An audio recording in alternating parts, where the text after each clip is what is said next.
Hello everyone, welcome to the lecture series of computer vision. In the yesterday class, we have discussed about what exactly a vision is and what is a computer vision, followed with how it is different with image processing and computer graphics. We also have discussed the disciplines of the computer vision, thereby the vision systems, the mechanism of the vision systems for the virtual perceptions, along with the detailed overview of the camera eye as well as the human eye. And next, we also have covered how this electromagnetic spectrum, by using this, what kind of images can be generated. At last, we have seen some of the applications of the computer vision. Okay, for today class, let us discuss some of the important concepts of radiometry. So this radiometry I am discussing here, it is comes under the stage of the image acquisition. Okay, now let us see this figure. I am having here a source of light, let it be a sun or some kind of an artificial light, please can be considered like this. So this is my point source of illumination. So this is the source of light and the light rays from this source are hitting this target. So this target may be an object. For my consideration, I am taking this object as a plane object. Okay, so this is my surface of the object. So this is my plane surface and I will be getting a normal component in this direction. This is my surface normal. So here theta is nothing but the angle of incidence and capital N is nothing but here it is a surface normal. So generally whenever a light ray strikes the surface, there will be definitely a reflected rays from the surface object. Okay, some kind of a reflection we can observe from this object. So whenever there is a reflection or the rays are being emitted by any object, we call them as a radiance. So some radiation, this object is now radiated. Okay, so the radiated rays or these rays are getting captured by your camera eye. So that means here the light rays are being captured by your camera eye means it is receiving the light rays. So this concept we call it as an irradiance. Something is being received or it is being collected by something is nothing but it is irradiance. Okay, so now the camera is absorbing or it is collecting some rays and after that it is passed through a sensor element and next we can get the image in the image plane. Okay, so this will be the optical axis of my camera. So in the computer vision topic, I have here a problem. What is this? It is an ill-posed inverse problem. What exactly this ill-posed inverse problem is? Mainly, the computer vision depends on three parameters. First one is geometry, that is we can consider it as a geometry of a camera, and next is physics. So here the physics means natural physics, that is light, about light. We can go with the measurement of light here, and after that whatever the things that we are capturing, that means the objects in the real world. Okay, we familiarly know that the biological vision system and as well as the computer vision system is having some differences. Okay, anyhow the main principle beyond it is in coming to a digital image processing, what happens here, the 3D objects in the world are getting converted into a 2D projections. Okay, that means 3D object definitely will be having x coordinate, y coordinate as well as the z coordinate. But coming to whenever it is being we are getting in the form of a digital image means I can able to have only two coordinates. So what are the two Cartesian coordinates here? X comma y. I don't have any z coordinate here. So 3D to 2D projection is having by digital image processing. Okay, that means one coordinate is missing here. This coordinate is giving the information about the depth of the image. Okay, and here what the purpose of the computer vision or the image understanding is what? If I have given an input image which is in two-dimensional form, I can able to recovery or reconstruct the scene or the environment what I am capturing here. That is a 3D reconstruction I can able to do with the help of the computer vision. Okay, so by using this digital image processing, I have a drawback, that is some coordinate is missing here. Now let us come back to this ill-posed inverse problem. So what is this ill-posed inverse problem?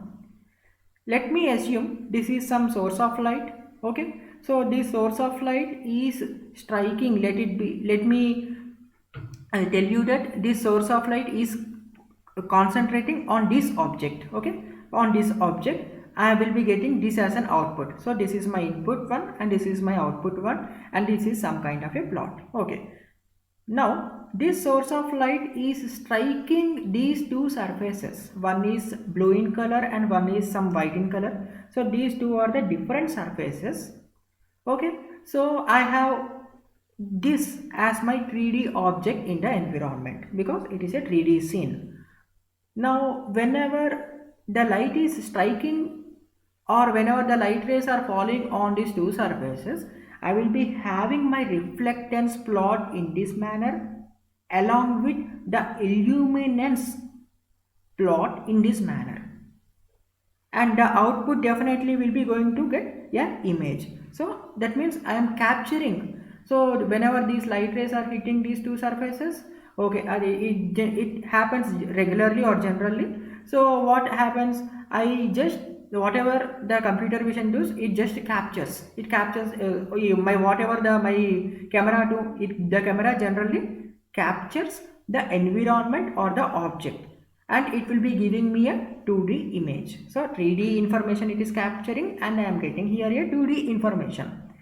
So in between, as the alignment of the surfaces are in this manner, I am getting here my reflectance plot like this and my illuminance plot will be like this, and the output, that is nothing but a two-dimensional image, will be like this. So coming to the second case, so whenever these light rays are striking these two surfaces, that is a blue or white surfaces, I can get my reflectance plot in this manner, I can get my illuminance plot in this manner, that is reflectancy and illuminance entanglement. Okay, of course I will be definitely going to get a as an output a two-dimensional image in this case also. So my question is, this 3D object in the environment is a case, and this 3D object in the environment is some bit different when compared to this one, but at the output side I can able to see a same image. That means I can, if this is the image, if I have given, I am not sure that I can get or I can reproduce the output. I may reproduce the output either this case or either this case. That means here a 3D to 2D conversion is happening in this manner for the first case, and the 3D to 2D conversion is happening in this manner in the second case. But in my both cases, I am resulting with the same output images. That means here the two different surfaces are illuminated by the light source here. Okay, so but the output we get are identical to each other with different 3D scenes. So now can I say that a vision is an ill-posed inverse problem? Why? Because if I have given these two cases, these two outputs to a computer vision, so now what it have to produce me the output, this case or this information? That is why a 2D to 3D conversion, sometimes it is a ill-posed inverse problem. Okay. Now So let me discuss the next concept, that is what is the radiometry. Okay. Like I have here a source of light, that is the sun. You can see here a sun. So the light rays coming from the sun are hitting this surface, and this surface is having a surface normal in this direction, and here at this side I am having here an optics. This optics is nothing but a camera lens. Okay, and this is my optical axis of the camera, this is my optics, and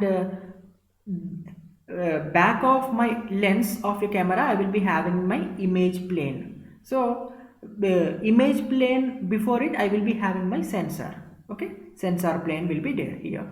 Okay, now the light coming from the surface, this one is reflected by the surface, and this point P. Okay, let me assume a point is there, that is P, and I am getting the image in the image plane. Here I will be getting the image in the image plane, that is a sensor plane. Okay, so what the sensor do? The sensor converts the light, because we are going to catch the light photons here. So the light sensor converts the light into the electrical signal, and of course we do have here an image plane, and where we can able to see the image of the 3D object. But the pixel intensity in the image plane, where it is where it is capturing the object, is depends on the amount of light coming from the surface. So if this red color is the amount of light that is coming from the surface, means can I say it is the light rays are being reflected by the surface, right? So because of this I will be having my pixel intensity variation. That because of this amount of light that is being reflected by the surface, it affects the pixel intensity variation in the image plane. So what I am going to figure it out here is the pixel value depends on the surface property. That is nothing but it is a reflectancy property of the surface. Sometimes I may call this reflectancy property as a albedo of the surface. So this is about the image formation, a general image formation process. Okay. Now, so let me have a quick recap, or let me explain you about some terminologies: radiometry and photometry. So generally the radiometry is nothing but it is the pixel intensity value of an image depends normally on the amount of light that is being reflected by the surface, as I have discussed this point in the earlier slide. So radiometry here is nothing but it is simply a measurement of light. So how much amount of light is being reflected by the surface or by the object in your environment. You can see here I am having some sources. Okay, so so light rays are striking. This light ray A is striking or hitting this object. So this object is reflecting some rays, and these rays are being captured by the camera eye, and I can able to see the object here. This is my green color object. Okay, now what is this photometry? Photometry is nothing but it is the measuring the sensitivity of a human eye or a camera or the device or a sensing device which is capturing the scene. That is nothing but in this case it is our camera. It is nothing but a perceptual response to light. This is about photometry. Okay, so in normally how an image formation is happening. Okay, the light rays are hitting some object and are being reflected by the object or the surface, and the camera will be capturing the light rays, and we are going to get an image in the image plane of the system. Which system? Camera system. Now in the process of, so entire process I am going to call it is an image formation process. So here I am having my a point of source of light, the light rays are hitting this target and these light rays are being reflected in this manner. So this is my object plane, and as the light rays are being reflected, now it is a source of light because I am getting some light rays that is being reflected by this object. So these light rays are captured by this imaging system, which is nothing but my lens of a camera. After that one, back of my camera, I will be having my image plane where I can able to see my output. That is nothing but the captured 3D scene. So entirely I can write down the equation for the image formation process as output, that is nothing but a image is nothing but it is a convolution between a object function. So I represents here an object function with point spread function, and in between I may have a chance of getting the noise.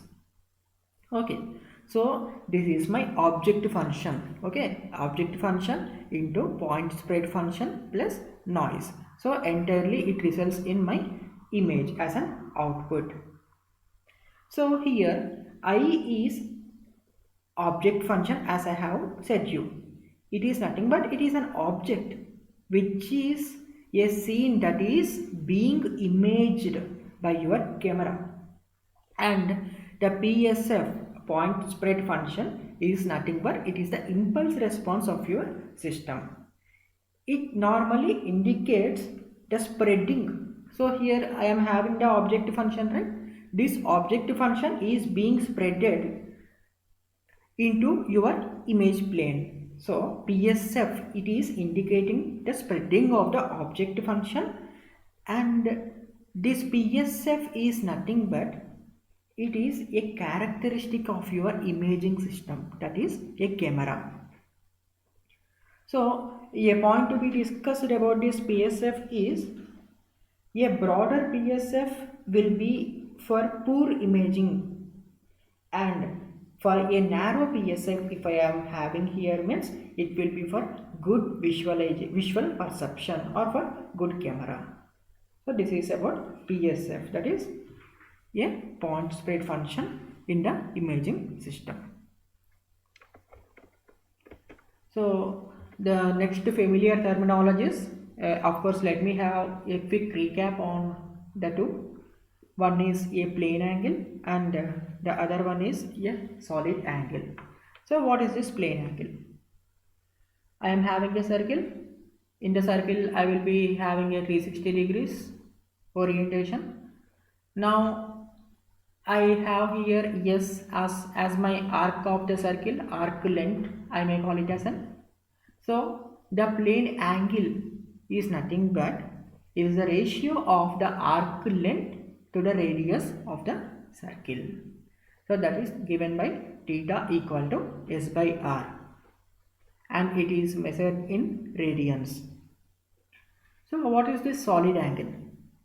Solid angle is the case that comes for the sphere, and plane angle is the case that comes for the circle, which is a 2D form, and sphere it is a 3D structure.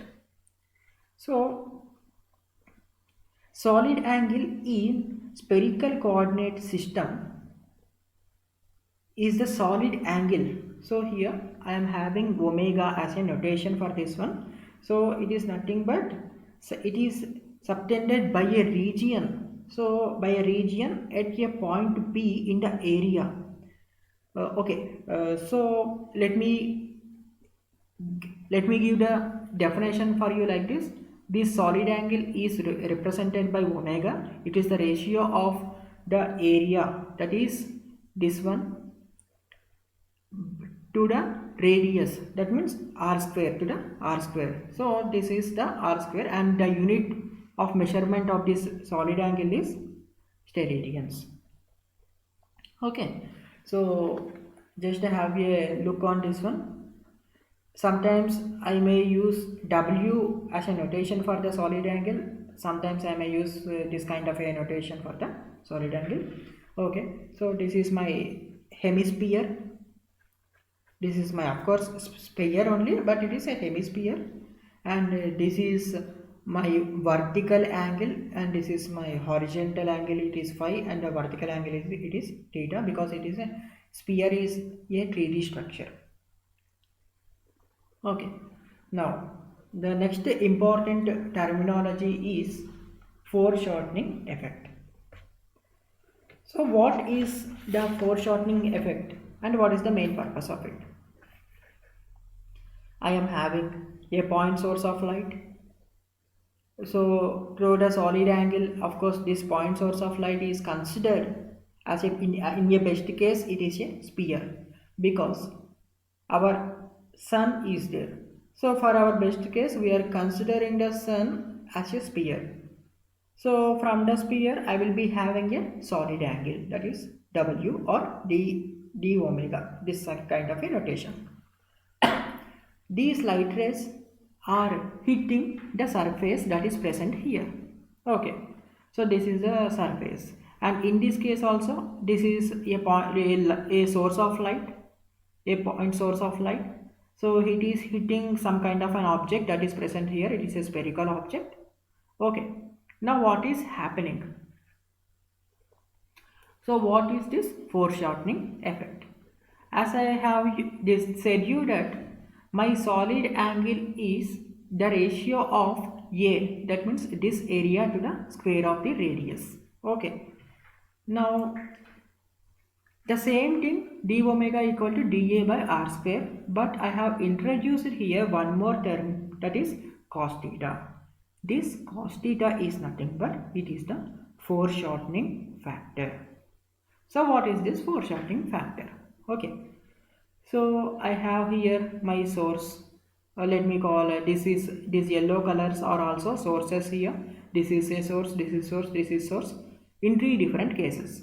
So a source, it is directly hitting the plate which is present on the surface, this plate. Okay, and this plate is in blue color, and in between I am having here a pitch on the surface that is represented by violet color. So the light rays are striking out here the surface pitch, and okay, I will be having some kind of an illumination and reflectance from the object. Now what is happening here? A source, if tilted, okay, a source is tilted with respect to the direction in which illumination is traveling. So now if this is actually, if you consider this figure, that is a torchlight, let us assume that this torchlight is facing you oppositely, like front view of the torchlight you can able to see. Okay, so now what happens? I am tilting my source of light, that is torchlight, with respect to the direction in which the illumination is traveling. Okay, now I have tilted it. What is happening? Now it looks smaller to the patch. Okay, it is looking smaller to a patch of surface. So as I have said you, in this case, this is my surface. On it I am having a blue plate. In the blue plate I will be having a violet as a patch. Now the surface, the source of light previously which is in this scenario, now the source of light is tilted. As the source of light is nothing but, you can assume here it is a torchlight. This torchlight is being tilted to some direction of illumination. Now can I be having the same visual perception of the source of light that is being encountered in this case?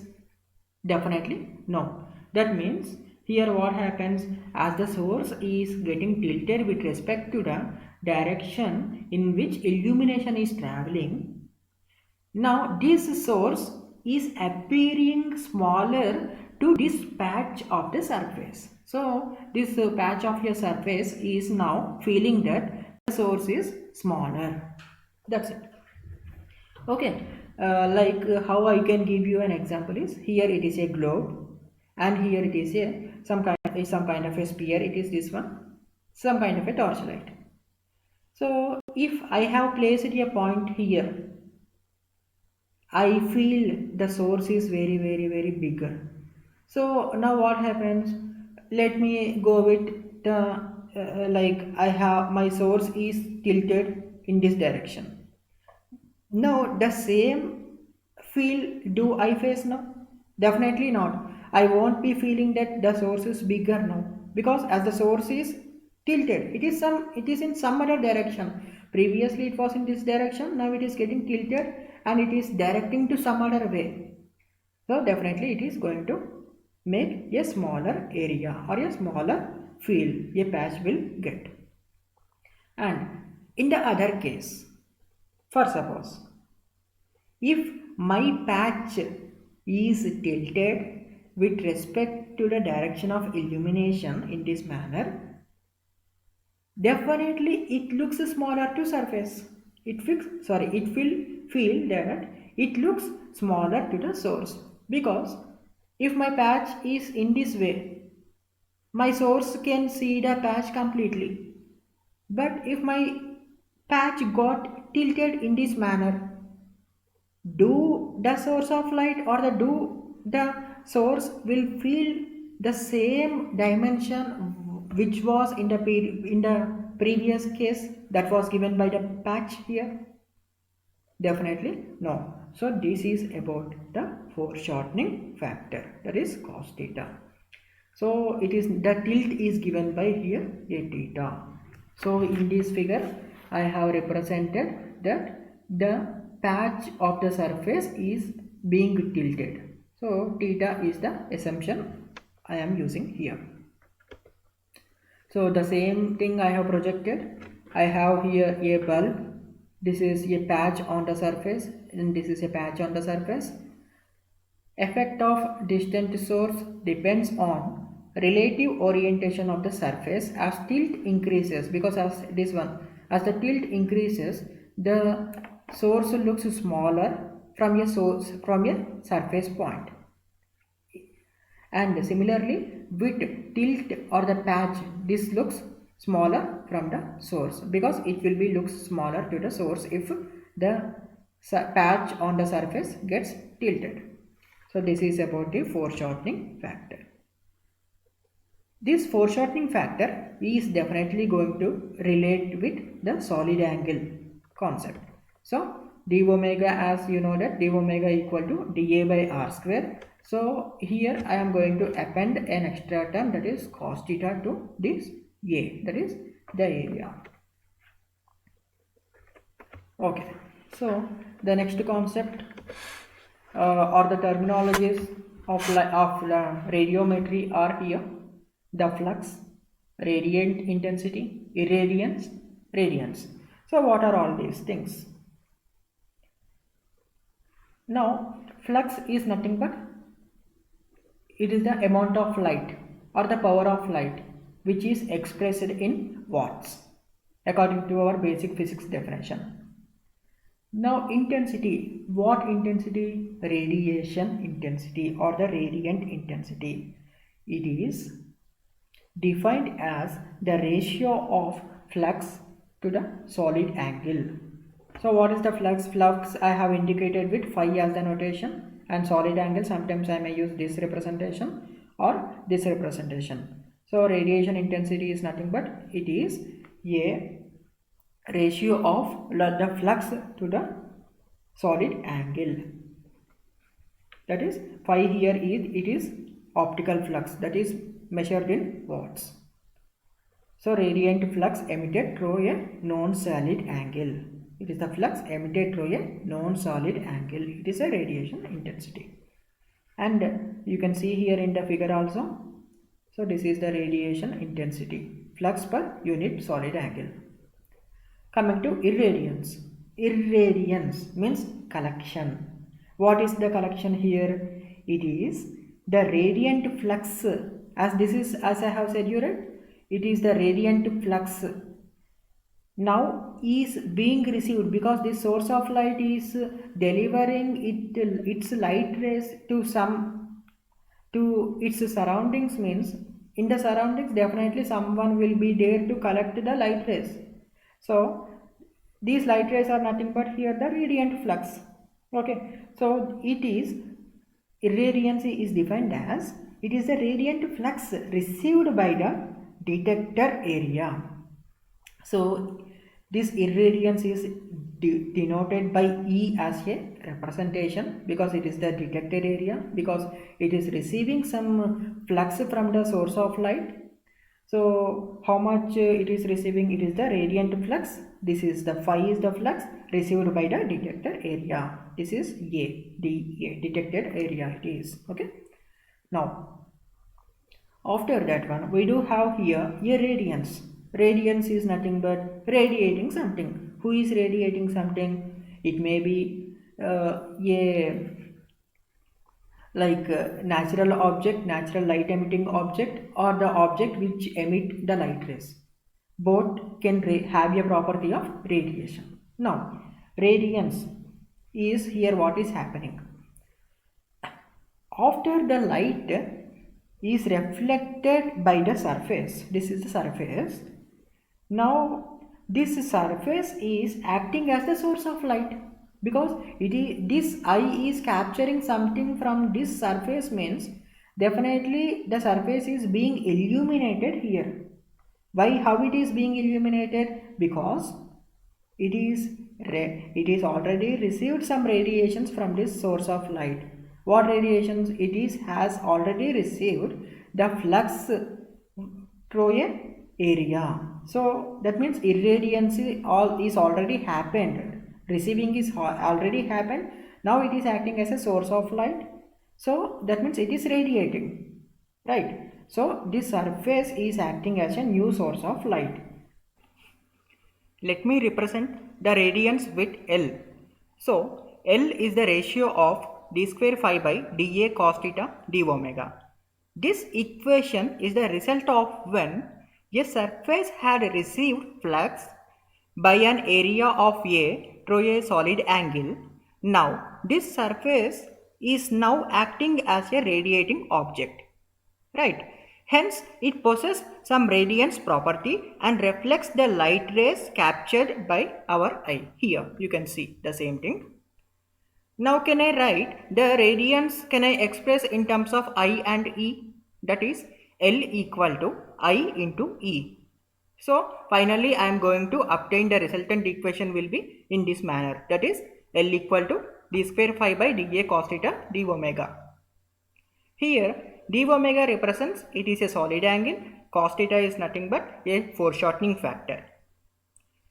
Finally, the parameters I, E, L, phi, omega and A are related with each other. So let me figure it out a still more bit about the irradiancy. So what is this irradiancy? Now, how? Okay, let us assume I am having a spherical coordinate system. So in a spherical coordinate system, radiance at a point P, any point, some point, let me take this point P, is represented by L. This L, okay, radiance is nothing but radiance is nothing but it is the power of radiating something. A point on the sphere is radiating something. Let me use the notation with L of P comma theta comma phi. Okay, now leave about this one. If I am having here a small patch or yes, a small surface patch A, this is here, this area is very small, so I am going to use dA as the notation. This small area is illuminated by something. So definitely if it is illuminated means it is receiving something, means definitely there should be a transmitter, that means a source of light. That source of light is radiating, right? So if one is radiating means one is receiving. So this patch surface is receiving That means it is being illuminated by whom? By the radiating object. What your radiating object is having? Definitely it is having some radiancy. So this is my incoming radiance.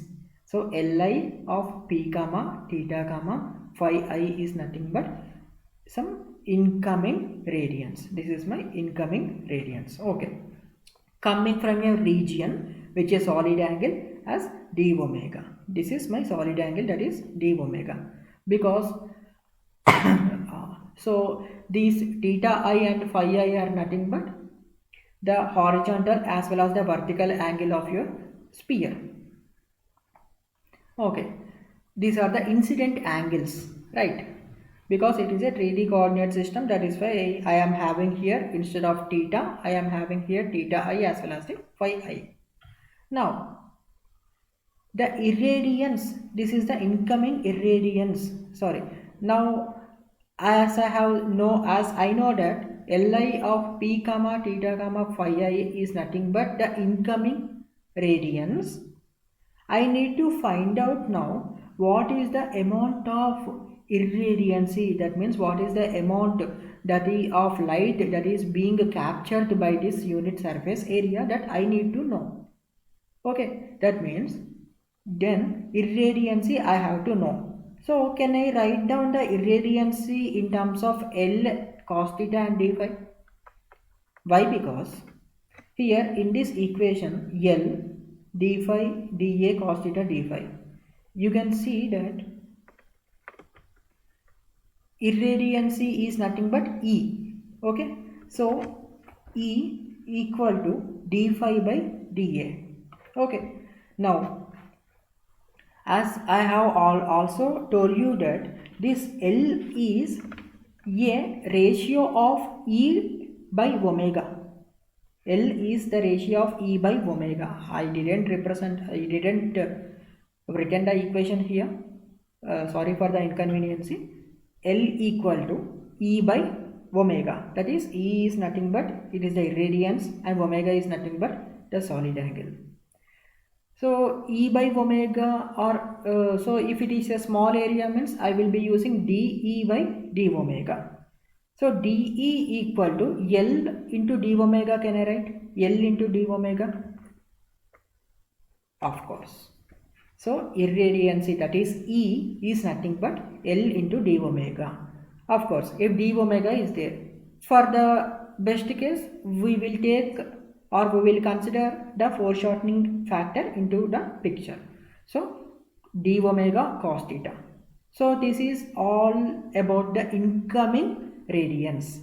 Okay, I am going to find out the irradiancy of the patch of the surface. So the irradiancy is given by E, that is equal to L cos theta and d phi at the surface point. So at the surface, so irradiancy is obtained by multiplying the radiance by foreshortening factor cos theta and the solid angle. So to get irradiancy, overall irradiancy, what I will be doing here, I just integrate, the radiance is being integrated over the entire sphere. That means from 0 to 2 pi one angle, and from 0 to pi by 2, because it is incoming incident and it may be reflecting some other part. It may reflect or it may take the reflection in some other part. So that is why it is 0 to pi by 2. In this manner, I am going to get the equation about the irradiancy that is being received by a patch of surface. The next concept is BRDF. So what is this BRDF? It is a bidirectional reflectancy distribution function. So in the figure, you can see that the sun rays, the light from the sun rays are hitting the surface and the surface is reflecting the rays, and it are being observed by the camera or the sensing device that is present over here. Now, if this is the patch of a surface means definitely it is collecting something, some rays are being collected by this patch of the surface. Can I say now it is an irradiancy? that is incoming incident irradiance. It is incoming incident irradiance from the sun. This patch of the surface is collecting. As soon as it is illuminated, now it shows the properties of radiance, that is exhibiting or emitting the radiation to some other way, to some other direction. So as it is collecting the light rays in this direction, it is reflecting the light rays in this direction. Okay, so this is assuming this is my surface. Okay, so the surface normal will be like this, and the incoming incident radiation will be like this. The reflected radiations will be like this. That means the reflected light rays will be in this direction.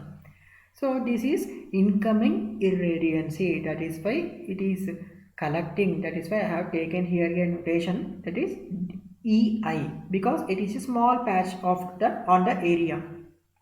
So it is DEI, incoming. Now similarly, the surface will definitely going to exhibit the reflections, and it emits the light rays and will be captured by the camera. So it is radiance. Now it is acting as a radiance, as it is a radiating object. Now I have used here a notation, that is DLR. It is reflecting. Now you can see here the left side of your normal component. I am having here theta I, that is incident angle. The right side of your normal component I am having here theta R, that is a reflected angle. Now if I say that this theta I and the theta R are the vertical angles, let me give the name for them as zenith angle. It is with respect to the sun. This zenith angle is with respect to the sensing device that is present here. Okay, and there will be also for a sphere a horizontal angle.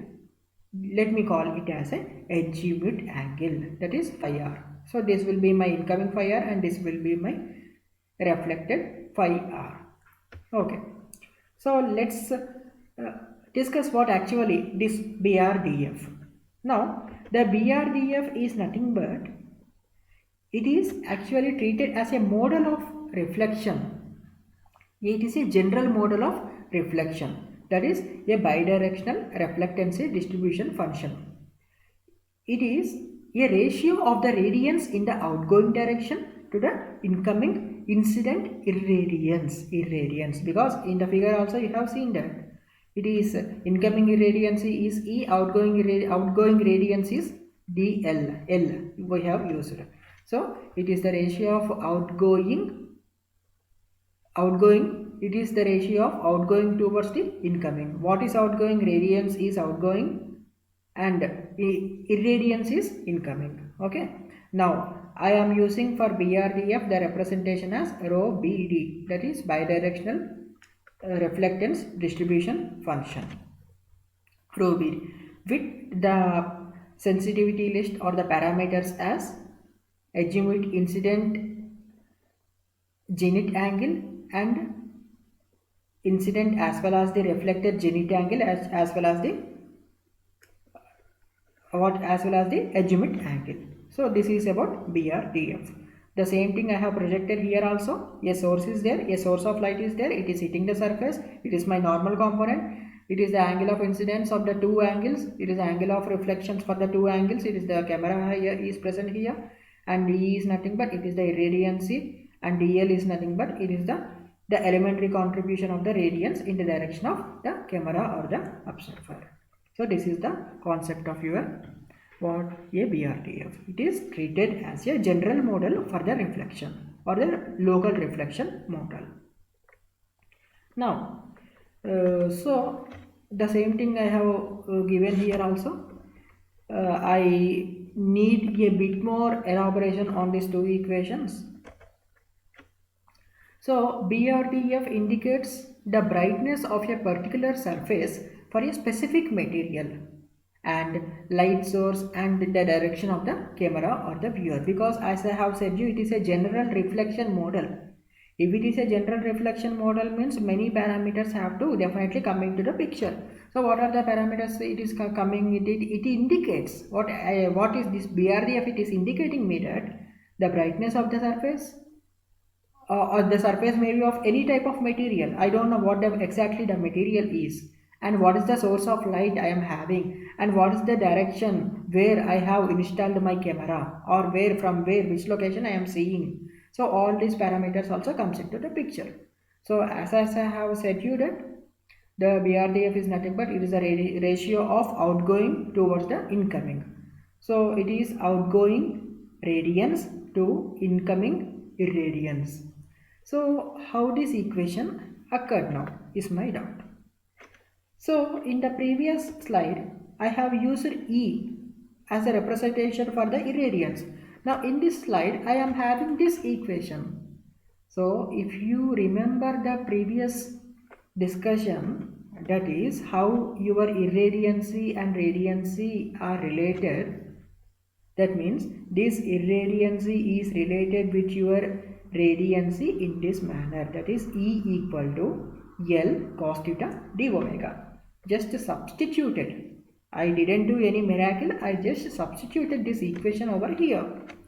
So E, instead of E I have written, because it is an incoming, that is why I, okay, L cos theta d omega, and the unit is per steradian. Now the radiance leaving a surface due to its irradiancy can be computed by adding contributions from every incoming direction, because from a particular direction only I need to get is not like that, right? So from every incoming direction I have to count, I have to accumulate, for which what I will be doing, I just do the integration. As let me take this expression to here, that is rho Bd into Li cos theta d omega with its internal parameters angles. So let me integrate, because this is, I may get the irradiance from any direction. That is why Li here is this one, irradiance. This entire factor represents me a irradiance, and I am integrating because I am just summing out all the directions. So for discrete light sources, what I will be doing here, I just replace my integration symbol with my summation notation. Okay, so this is how your, what do you say, your outgoing radiance is measured in terms of your irradiance, okay, by BRDF concept.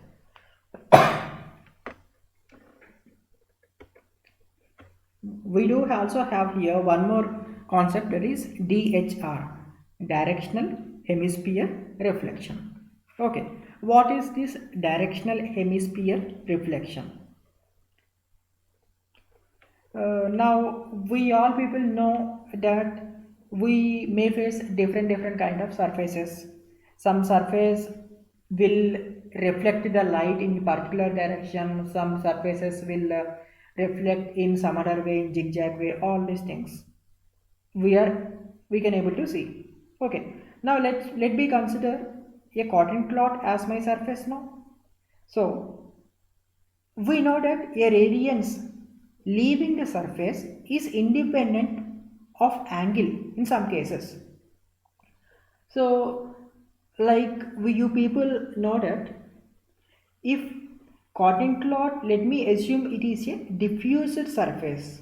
So diffused surface, sometimes I am going to call this diffused surface as a Lombardian surface. Okay, now according to the cotton cloth, and let me come directly to this concept of DHR, that is directional hemisphere reflection. It is stated that here, for many surfaces, light leaving the surface is independent of exit angle, because it is completely independent, or like it is doesn't depend on at all.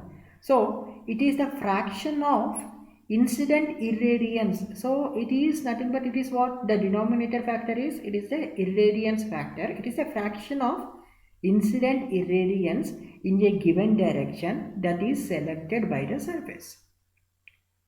Okay, so it is nothing but here it is the ratio of course, your entire outgoing radiance to the fraction of, I said here it is a fraction of incident irradiation only in a given direction. So that is reflected by the surface. Now you can see here the rays are hitting only in particular direction. Okay, in a given direction. I said I can say that it is some kind of a given direction. But here the reflected rays, when you observe here, it may reflect in this way, it may reflect in this way, this way, this way, this way. That means all the directions of reflections are considered here into the picture. But coming to the incident irradiancy, only a direction, only a fraction I have considered. So this surface, let me call it as a Lambertian or a diffused surface. Now the concept of this DH reflection is nothing, is also called as a diffused reflectancy.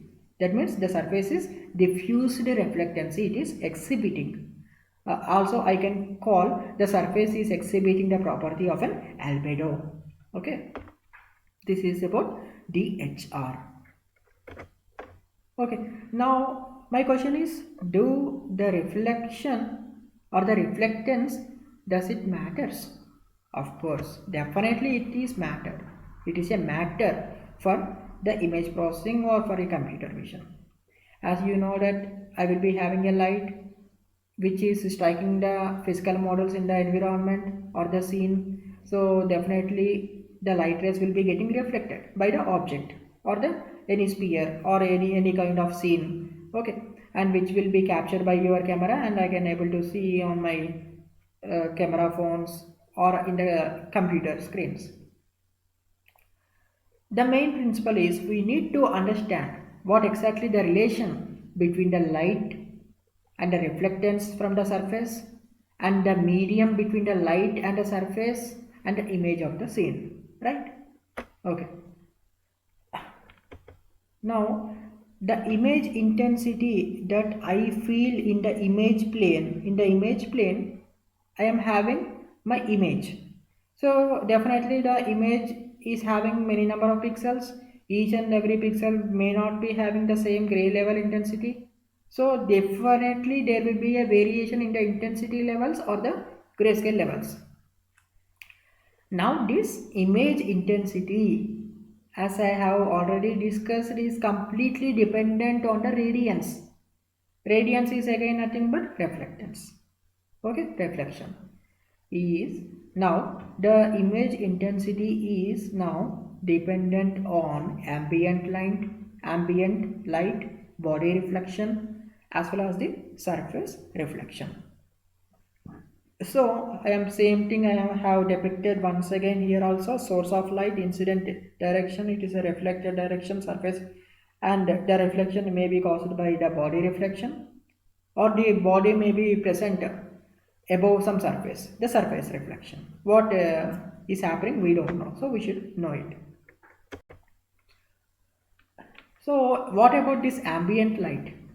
We have an awareness on the directional lights or the self-activating lights.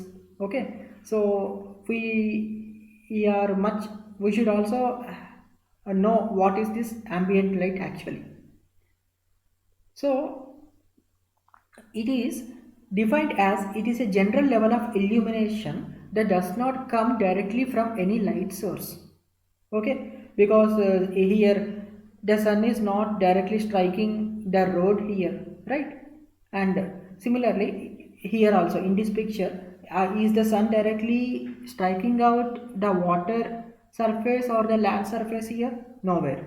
Some kind of, but some kind of light is present where I can visualize what is there in this scene, right? Now it consists of a light that has been reflected and re-reflected so many times that it is no longer coming from any particular direction. Is there any particular direction here or here? We cannot say that it is so and so from direction, so and so from particular direction. We cannot. Now Ambient light is why shadows are not absolutely black, because this is nothing but a kind of shadow. This is also not, but nothing but a kind of shadow, because as according to my earlier statement, if a light is there means definitely the region will be appearing light. That means I can able to see with my human perception, eye perception. But if there is no light that is striking the surface means some kind of lights are reflected by many objects in the environment, and they are again also re-reflected, and something is again also re-reflected. Okay, so all these will be accumulated and finally giving me a perception that something is there in the environment scene. So it is not a direct light, so it is nothing but ambient light. So this is the reason why if there is no direct contact of your source of light with the surface, theoretically I should get the surface to be in black in color. But because of this because of the presence of the ambient light concept, I may not get here the same black object on the surface, or black in color the surface. This is the reason why the shadows are not absolutely black. Now, so ambient light is one of the agent that is contributing for your image intensity. And the next one is the body reflection. So what is this body reflection? So there may be a body reflection and there may be a surface reflection, as I have said you, right?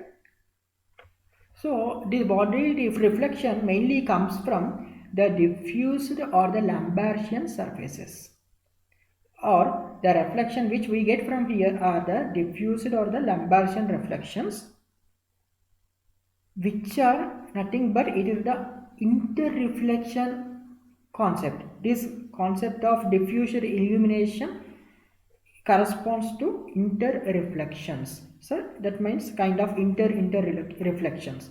So what are the objects that contribute for the body reflections? It may be some kind of a pot which is made up of a clay, paper. These are the paper bundles here you can able to see, and some cotton cloths. So these are the cotton cloths here.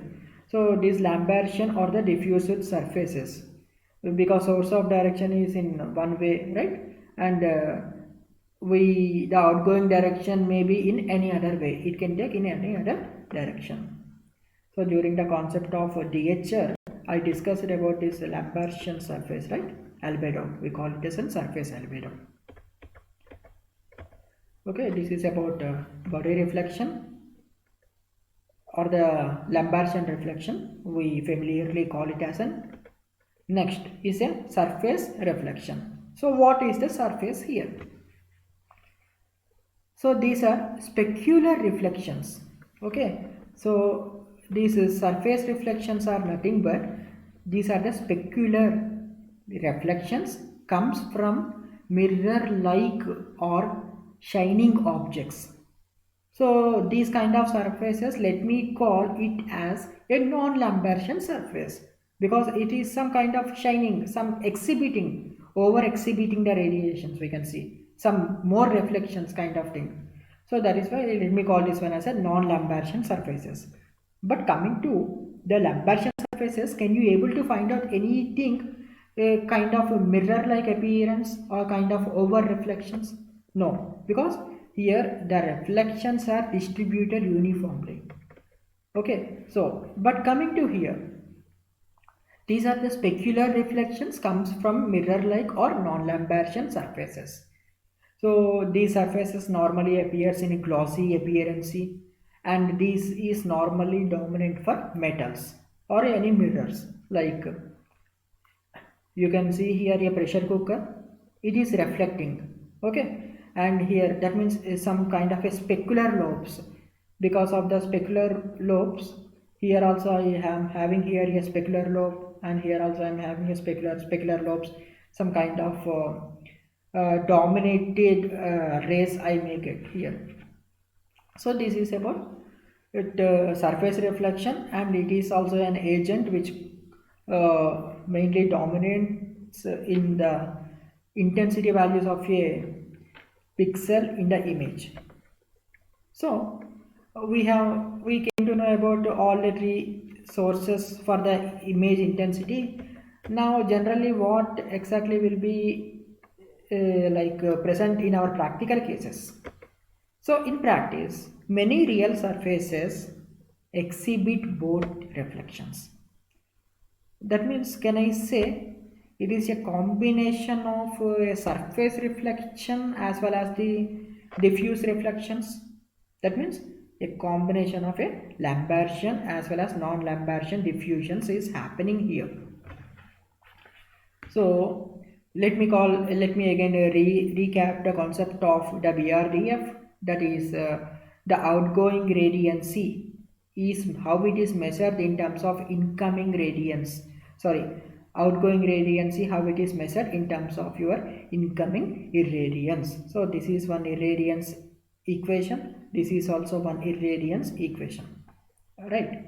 So the BRDF of many surfaces, that is bidirectional reflectancy distribution function of many surfaces, can be approximated by a combination of Lambertian plus specular model with ambient illumination. So ambient illumination is also considered here. That means it is a combination of these three, that is body reflection, ambient as well as the surface reflectance. So where the objects in a scene are generally illuminated not only by the light source but also by diffuse illumination, of course. It is true. That is, objects in a scene are not only illuminated by the light source because of multiple reflections, because of multiple inter-reflections, that is diffused illumination. Also, I can able to make my object to get it illuminated.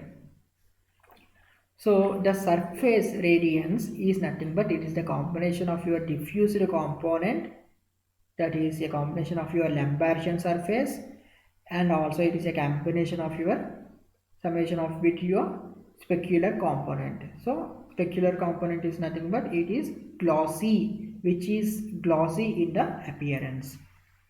So this equation I am going to call it is a Phong reflectance model or Phong reflection model, because it is radiating, it is reflecting something. Phong reflection model. So in the Phong reflection model, radiance leaving a specular surface is proportional to cos power n theta. So here what is this n signifies? Here larger n produces small and narrow specular lobe. That means sharp kind of specularities we are having a chances here. But what about smaller n? The smaller n here produces the wide specular lobes. So that means large specularities, thereby ambiguous boundaries I may get after the processing. That means what exactly, where exactly the boundaries are, I cannot. That is why we get ambiguous boundaries because of the small n here, the small n factor. So theta naught is the exist angle and s is the specular direction here, and is a parameter. So this is about the Phong reflection model, and this is a best image I can give you here to differentiate out the Phong model with alone diffused or alone, what do you say, it is Lambertian reflection or alone the specular reflection. How the output will happen, you can see here. So this is an image, this is an image, this is image. So you can see here some specular lobes because of reflection. So here because of the diffuse, because I don't find here any kind of reflection, glossy appearance or some kind of thing. So because of this inter reflections, many number of inter reflections, it is giving diffused concept. This is a concept of specular reflection, and Whenever I club these two along with the ambient light, I will be getting fog model, that is diffused plus specular. So let me wind it off here, and in the next session we discuss some more interesting concepts in the computer vision subject. Thank you. Have a nice day.